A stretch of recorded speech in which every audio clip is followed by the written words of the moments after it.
But beyond the squalor at the Olympic Games, that has beset the border town, the more important risk to talk about, of course, is the terrorist threat. The U.S. Department of Homeland Security has warned that terrorists may try to smuggle explosives into Russia using toothpaste tubes. And we all remember those black widows who were ordered who go into hiding just before the games. That's been a credible threat leading up to the Winter Olympic Games. Joining us right now is David Patten, the senior editor of Newsmax magazine. David, good to have you with us. Good to be with you. The elephant in the room seems to be within Russia right now. We've heard so much about the security within the games, right around the games, but Russia is an enormous country. That said, the hotbed areas of Chechnya and Dagestan are very close to Sochi here. Do you think that they've managed? The really curious thing about this latest announcement that has come out about the toothpaste is that it was also accompanied by a DHS statement that they did not have any specific information about any specific threats. So on the one hand, they have no specific information, they have no specific threats. But oh, by the way, check all the toothpaste, especially carefully, because it may have a bomb in it. You know, at some point, DHS and the federal government need to begin treating Americans like adults. Right. And coming out and talking to them in plain language. Now, I suspect in this case, they're trying to be diplomatic. They're trying not to insult Mother Russia, as it were. But keep in mind, if you look on the map, the distance between Volgograd, where we've had 3 suicide bombings in just the last few months, and Sochi is about the distance between Pittsburgh and Chicago. That's how close it is. So there's a valid reason for great concern. You know, in the most overwhelming question, I guess, is why the IOC, the International Olympic Committee, would put a game of an event of this magnitude so close to these areas that are incredibly unstable. You can only imagine what sort of leverage might have been applied to try to win these games for Russia. And look, the Russians right now feel that, this is sort of American hypocrisy, that we're trying to make Vladimir Putin look bad, that somehow we have it in for Russia. That's really not it, of course. We just want to get safe games, as everyone wants. We want to get our athletes back home safe and sound. We don't want to have to send 2 U.S. warships, as we have to the Black Sea, to be on standby should we have to make evacuations. So this is going to be, ironically, something that Putin thought would be, a great emblem, the finishing touch, if you will, on his presidency, his rule over Russia. And in reality, they can't even get tap water into the hotel rooms. So it looks right now like a weather guy and an embarrassment, ironically. And already it says a lot about Putin's government as in history to this event, have it not come off flawless. The concerns that they have with security is the nature of the recent suicide attacks, because this to do. Well, they're sending those bombers up to those very, very crowded bottlenecks before they go in through security into the secure perimeters, and then they're igniting those explosives, which is devastating. And how do you stop it? It doesn't seem like you can prepare in every way, shape, or form, and that's why we're sitting here with bated breath to see what happens. We do want to switch topics. We didn't bring you here to talk just about the Olympics. I know a big topic you want to talk about is, in the wake of President Obama's now infamous, not even a smidgen comment, maybe even more infamous, we'll see, and as you can keep your coverage stuff. We're getting more information today about some conflicting reports coming from within the government that may speak to something different than what the president says. We're going to talk about this Wall Street Journal article right now, which highlights Obama's IRS confusion. Congressman Dave Camp also unveiled an email from the Treasury Department attorney Ruth Madrigal to a top IRS official, including Director Lois Lerner. So, despite what the president says, the issue here is that there is still an overwhelming appearance of some impropriety and some political targeting. Yeah, and today there was really explosive testimony by Cleta Mitchell, the GOP super lawyer. I know that you've interviewed her before. Sure.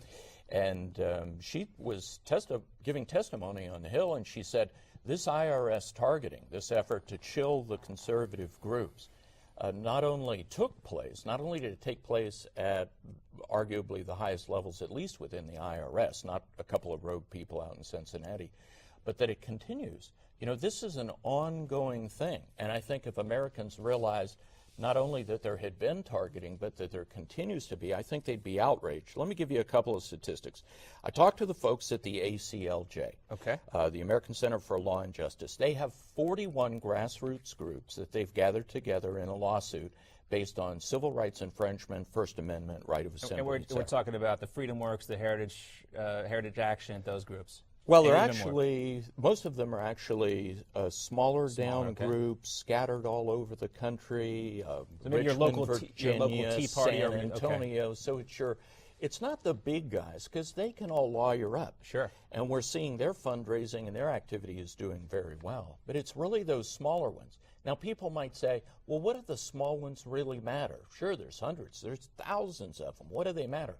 Well, that's where your ground game comes from. That's where your get out the vote comes from, going door to door in the precincts. So it's really critical in the political process. So of these 41 groups, get this, and this is what Cleta Mitchell is saying, 13 have not yet received adjudication of their application for nonprofit status. Is the IRS going to give it to them or not give it to them?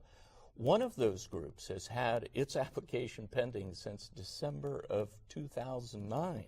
So another 5 groups in there have just given up. They threw up their hands. They said, this is crazy. We're never going to get this. We're not going to jump through the hoops anymore. But they have joined the lawsuit. And so when they do their taxes every year for 5 years, as this organization has done, they don't know how to file for taxes. It's up in the air. And moreover, if you're a donor and you're looking to make a charitable donation, you don't know their status.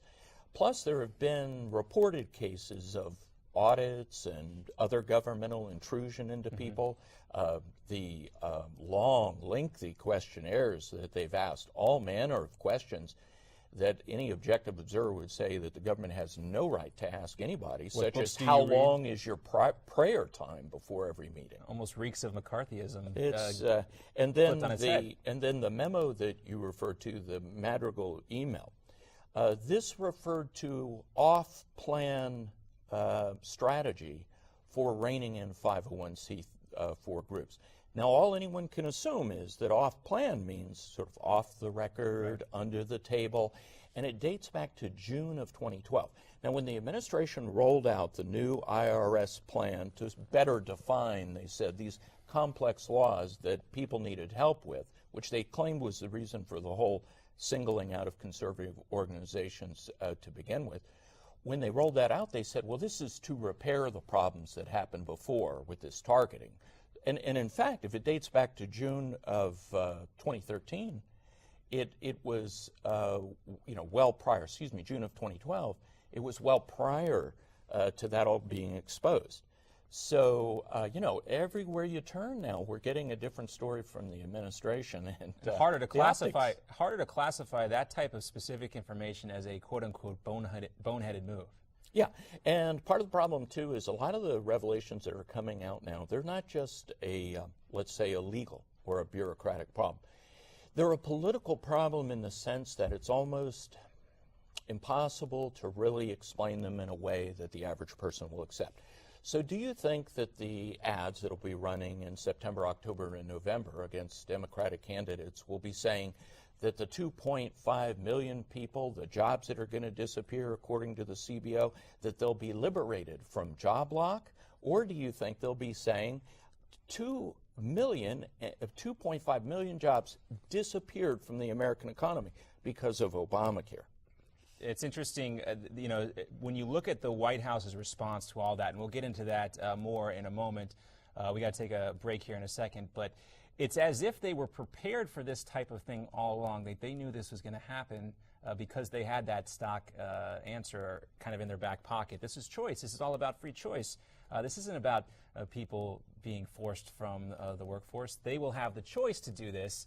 But, and they try to set it up as if this is the folks of retiring age who are simply able to retire now. But we're not talking about those people. We're talking about low skilled workers, right?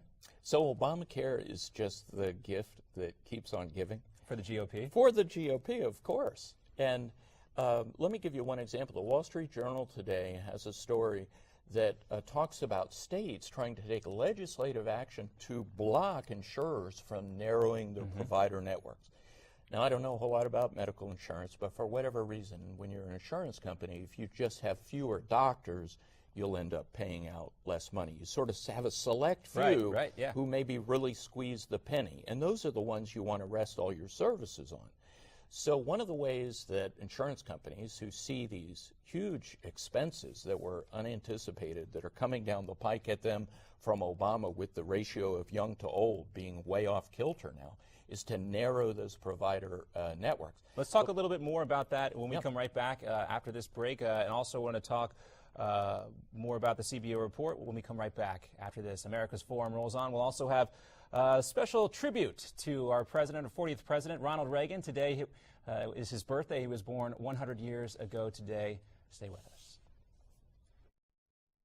Mr. Gorbachev, open this gate.